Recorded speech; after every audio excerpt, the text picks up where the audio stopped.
Okay sir. আজকে আমরা মূলত বাজারের গঠন কাঠামো সম্বন্ধে আলোচনা করব, যেখানে বিভিন্ন ধরনের বাজার সম্বন্ধে আমরা ধারণা করব। যা শুরু করার আগে বাজার কি একটু আমি বলে নিই। বাজার বলতে সাধারণভাবে আমরা একটা জায়গাকে বলি, যে স্থানে বিভিন্ন দ্রব্য ক্রয় বিক্রয় বা ক্রেতা বিক্রেতার সমাগম। ইকোনমিক্সে বাজারের এই ধারণাটা ঠিক না। বাজার বলতে এখানে বোঝায় দুটো পক্ষ থাকে, একদল হচ্ছে ক্রেতা আর একদল বিক্রেতা। এই ক্রেতা বিক্রেতার মধ্যে পারস্পরিক একটা সম্পর্ক থাকে, যে সম্পর্কটাকে বলা হচ্ছে পারস্পরিক একটা সামাজিক সম্পর্ক ক্রেতা বিক্রেতার মধ্যে থাকবে। সামাজিক সম্পর্ক অর্থই হচ্ছে না ব্যক্তি নিরপেক্ষ। একজন ক্রেতার সঙ্গে একজন বিক্রেতার যে ধরনের সম্পর্ক, সেখানে কোনো ব্যক্তিগত সম্পর্ক থাকবে। প্লাস এই সামাজিক সম্পর্কের ক্ষেত্রে বাজারে একটা দামের নিয়ম থাকে। দামের নিয়ম,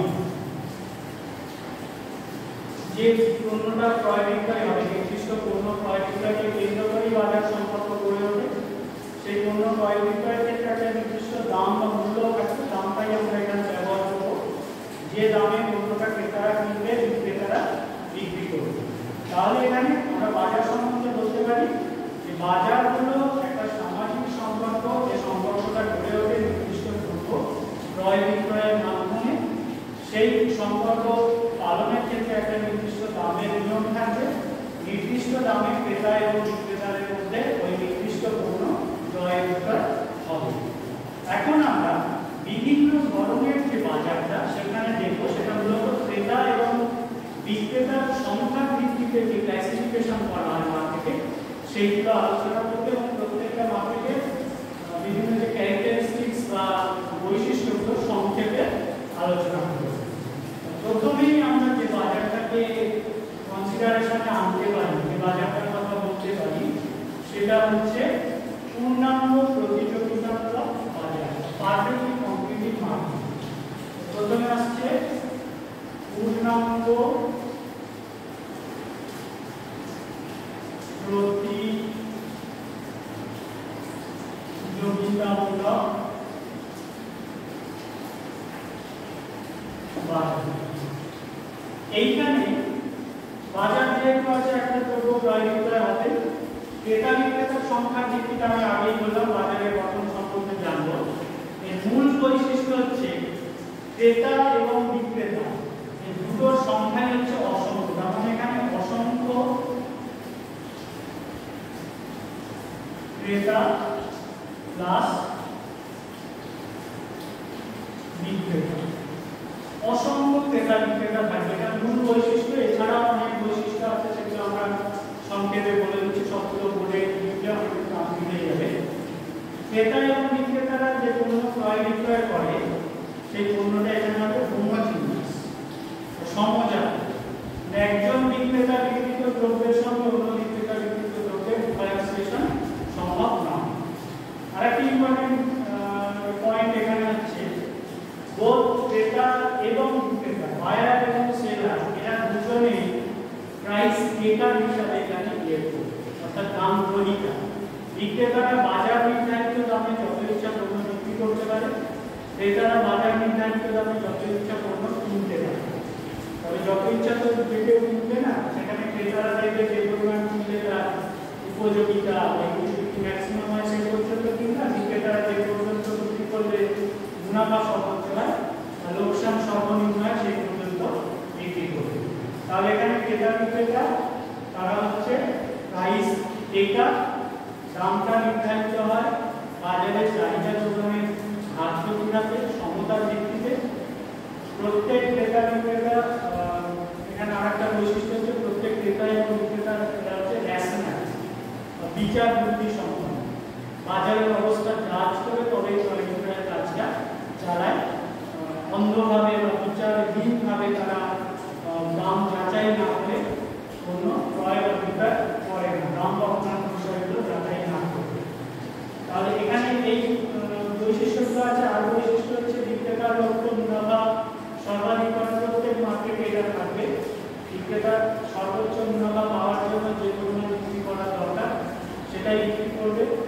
এই বাজারে পার্টিকুলার এই বাজারে আমরা একটা সিম্পল মডেল হিসাবে ধরতে পারি এখানে উৎপাদন ব্যয় ছাড়া আর কোনো রকম ব্যয় অস্তিত্ব আছে বলে ধরা হয় না। যেমন বিজ্ঞাপন খরচ বা ট্রান্সপোর্টেশন কস্ট এই ব্যয়গুলো ব্যয়ের মধ্যে ধরা হয় না, এগুলো গণ্য করা হয় না। তাহলে এখানে মূল বৈশিষ্ট্যটি হলো অসংখ্য ক্রেতা বিক্রেতা, যে দ্রব্যটা বিক্রি হয় সেটা হোমোজিনিয়াস, ক্রেতা বিক্রেতা ন্যাশনাল, ক্রেতা এবং বিক্রেতা এর হচ্ছে প্রাইস টেকার। একটা যেটা বলা হয়নি, ক্রেতা এবং বিক্রেতারা এককভাবে এর মার্কেটকে প্রভাবিত করতে পারে না। কোনো একজন বিক্রেতা নতুন করে শেয়ার করলো বা মার্কেট থেকে বেরিয়ে গেল, এতে করে বাজার প্রভাবিত হয় না। ক্রেতার ক্ষেত্রেও তাই, কেউ যদি না কেনে বা নতুন ক্রেতা আসে তাহলেও মার্কেট প্রভাবিত হয় না। এই যে অসংখ্য কথাটা বললাম, অসংখ্য মানে এটা হচ্ছে আনকাউন্টেবলি দাম, গণনা করা যায় না, এতটাই বেশি। এই হচ্ছে পূর্ণাঙ্গ প্রতিযোগিতামূলক বাজারের মূল বৈশিষ্ট্য। আমরা পরবর্তী ক্ষেত্রে যখন এই পূর্ণাঙ্গ প্রতিযোগিতামূলক বাজার আলোচনা করব ডিটেলসে যেমন বৈশিষ্ট্যগুলো, এখন দ্বিতীয় স্ট্রাকচারে চলে আসি। দ্বিতীয় স্ট্রাকচারটা বলা যেতে পারে পূর্ণাঙ্গ প্রতিযোগিতার বিপরীতে আছে, যেটা হচ্ছে আমি আগে লিখে নিই একচেটিয়া কারবার। একচেটিয়া কারবার এখানে হচ্ছে মাত্র একজন বিক্রেতা, একজন বিক্রেতা, ক্রেতার সংখ্যা অসংখ্য বহু জানিয়ে হতে পারে। একজন মাত্র বিক্রেতা তার বিক্রিত দ্রব্য বাজারে বিক্রি করে এবং বাজারের দামটা সে কিন্তু নিজে নির্ধারণ করে। অর্থাৎ এখানে বিক্রেতা দাম নির্মাতা, অন্য প্রতিযোগিতায় যেমন ছিল দাম গ্রহীতা, এখানে হচ্ছে বিক্রেতা দাম নির্মাতা, নিজেই নিজের পণ্যের দাম নির্ধারণ করে। আর বিক্রেতা যে দ্রব্যটা বিক্রি করছে বাজারে তার কোনো ক্লোজ সাবস্টিটিউট বা ঘনিষ্ঠ পরিবর্তনযোগ্য থাকবে না। বিক্রেতা তার লক্ষ্য অবশ্যই থাকবে মুনাফা সর্বোচ্চ করা। এখানে প্রতিদ্বন্দ্বী ফার্ম থাকবে না একচেটিয়া কারবারের ক্ষেত্রে। এমনও হতে পারে যেখানে সরকারি আইন বলে এন্ট্রি নিষিদ্ধ হয়ে যায়, বাজারে প্রবেশ নিষিদ্ধ হয়। একজন ফার্ম যেটা বিক্রি করছে অন্যান্যরা বিক্রি করতে পারবে না। একটা উদাহরণ দিলে বুঝতে পারবে, আমাদের গ্রামাঞ্চলে যে বিদ্যুৎ সাপ্লাই দেয় WBSEBCL, West Bengal state electricity development corporation, এটা হচ্ছে মনোপলি ফার্মের অন্যতম উদাহরণ। এখানে বিদ্যুৎ কিন্তু অন্য কোনো কোম্পানি তারা সাপ্লাই দেয় না, এটা মনোপলির একটা বড় উদাহরণ। তাহলে মনোপলির ক্ষেত্রে মূল বৈশিষ্ট্যটি একজন বিক্রেতা যে দ্রব্যটা বিক্রি করে তার কোনো ঘনিষ্ঠ পরিবর্তনযোগ্য নেই, বিক্রেতার কোনো প্রতিদ্বন্দ্বী ফার্ম নেই, বিক্রেতার লক্ষ্য মুনাফা সর্বোচ্চ করা, প্রবেশে বাধা নিষেধ আছে, ইত্যাদি ইত্যাদি মূল বৈশিষ্ট্যগুলো আমি বলে দিই। এরপরে আমরা যে স্ট্রাকচারটার কথা বলতে পারি সেটা হচ্ছে বলা যেতে পারে এই পূর্ণাঙ্গ প্রতিযোগিতা একচেটিয়া কারবারের মাঝামাঝি একটা কনসেপ্ট, সেটা হচ্ছে একচেটিয়া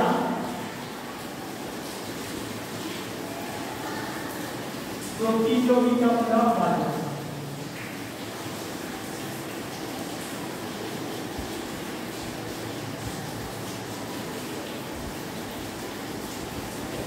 একচেটিয়া প্রতিযোগিতামূলক বাজার বা একচেটিয়া মূলক বাজার এরকম অনেক সময় বলা হয়।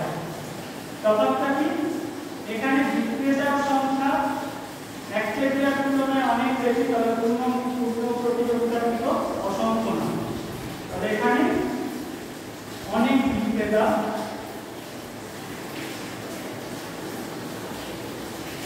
ক্রেতার সংখ্যা অসংখ্য হতে পারে। আরেকটা হচ্ছে প্রত্যেকটা বিক্রেতা মনোপলি ফার্মের মতো আচরণ করে, অর্থাৎ প্রত্যেক বিক্রেতা তার দ্রব্যের দাম নিজেরা নির্ধারিত করে। এখানে মনোপলিও আছে, আবার পূর্ণ প্রতিযোগিতা আছে, অসংখ্য বিক্রেতা তাদের মধ্যে প্রতিযোগিতা থাকে। যে দ্রব্যগুলো বিক্রি হয় হচ্ছে সেগুলো সাবস্টিটিউট, কিছু কিছু ক্ষেত্রে প্রোডাক্ট ডিফারেন্সিয়েশন থাকতে পারে। বিভিন্ন যে প্রোডাক্টগুলো বিক্রি করে সেইগুলো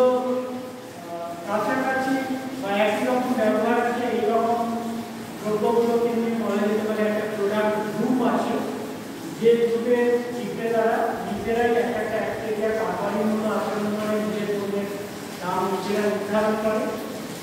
আর পূর্ণ প্রতিযোগিতামূলক বাজারের সঙ্গে এখানে মিলছি, এখানে বিক্রেতার সংখ্যা অনেক বেশি, ক্রেতার সংখ্যাও এখানে অনেক বেশি, তাহলে এটাকে মাঝামাঝি একটা স্ট্রাকচার বলা যেতে পারে। আরো অনেক বৈশিষ্ট্য এখানে আছে, ডিটেলসে পড়ানো হবে, তখন এই বিষয়টাকে আলাদা করে আমরা দেখব।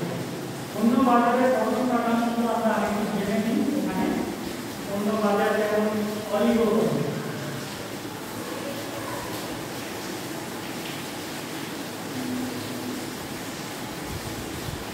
অলিগোপলি মার্কেট স্ট্রাকচারে এটা একটা পার্টিকুলার স্ট্রাকচার যেখানে ফার্মের সংখ্যা কয়েক হাতে গোনা আছে।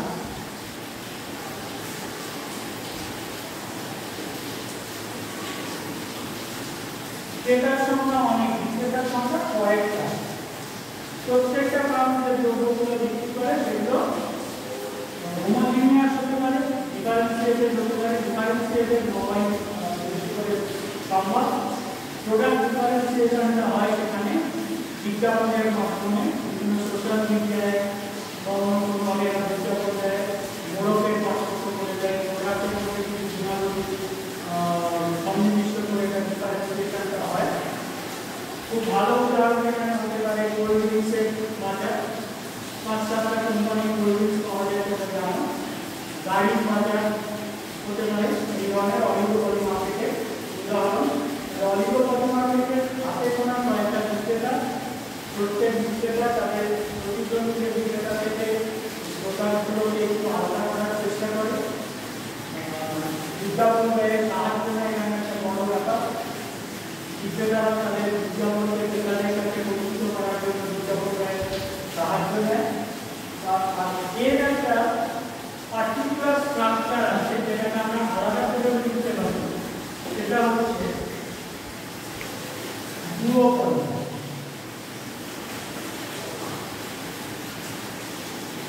ডুওপলি বাজার ফার্মের সংখ্যা যেখানে মাত্র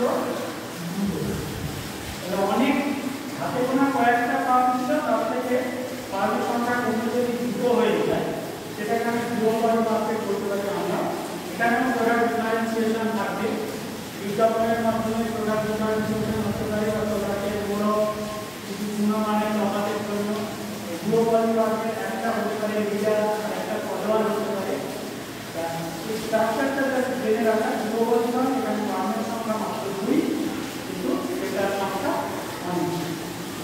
আরেকটা আমরা ফার্মের স্ট্রাকচার জানবো যেটা মনোপলির ঠিক উল্টো। মনোপলির ঠিক উল্টো একটা ফার্ম হচ্ছে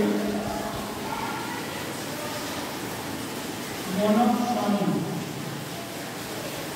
মনোপলি ফার্মটা খুব ইন্টারেস্টিং। এখানে হচ্ছে ক্রেতা মাত্র একজন, বিক্রেতা অনেক। আর এখানে যত থেকে আছে ক্রেতা একজন, বিক্রেতা অসংখ্য। বাস্তব উদাহরণ মনে রাখলে এটা মনে থাকবে। ধরো যখন চাষিদের কাছ থেকে সরকার ধান বা গম কিনে প্রকিউরমেন্ট করছে, তাহলে এখানে সরকার ক্রেতা, বিক্রেতা হয়ে যাচ্ছে চাষিরা। অন্যদিকে ধরো বিভিন্ন কারখানায় যে অস্ত্রশস্ত্র তৈরি হয় যেটা সরকারি স্বীকৃত সামরিক বিভাগের জন্য সরকার যখন অস্ত্রশস্ত্র কেনে, আর্মস কেনে, তখন ওই ফার্মগুলো অনেক, বিক্রেতা অনেক, কিন্তু সরকার ক্রেতা হচ্ছে একজন। তাহলে এটা একটা পার্টিকুলার মার্কেট স্ট্রাকচার, যেটা মনোপলি উদাহরণ বলা যেতে পারে, যেখানে ক্রেতা একজন, বিক্রেতা অনেক। আর একটা আছে 7 নম্বর, এখানে 7 নম্বর স্ট্রাকচার হচ্ছে দ্বিপাক্ষিক এক্সচেঞ্জ।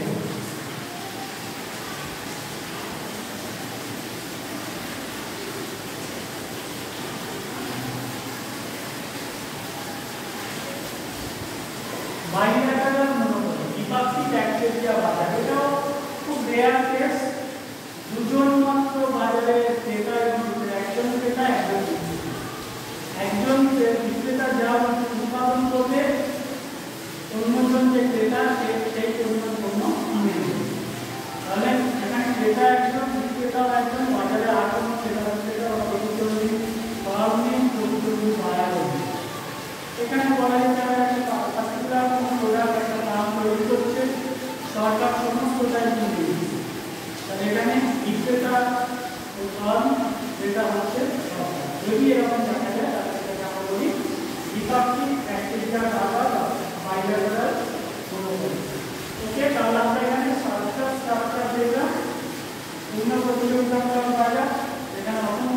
বিক্রেতা আছে, একচেটিয়া কারবার যেখানে একজন মাত্র বিক্রেতা, একচেটিয়া প্রতিযোগিতামূলক বাজার, অনেক বিক্রেতা কিন্তু কাউন্টেড, আর ক্রেতা অসংখ্য, অলিগোপলি কয়েকজন মাত্র বিক্রেতা, হাতে দিয়ে বলা যাবে দুপলি দুজন বিক্রেতা, মনোস্বামী একজন ক্রেতা অনেক বিক্রেতা, বাইরে মনোপলি দ্বিপাক্ষিক একচেটিয়া একজন ক্রেতা একজন বিক্রেতা।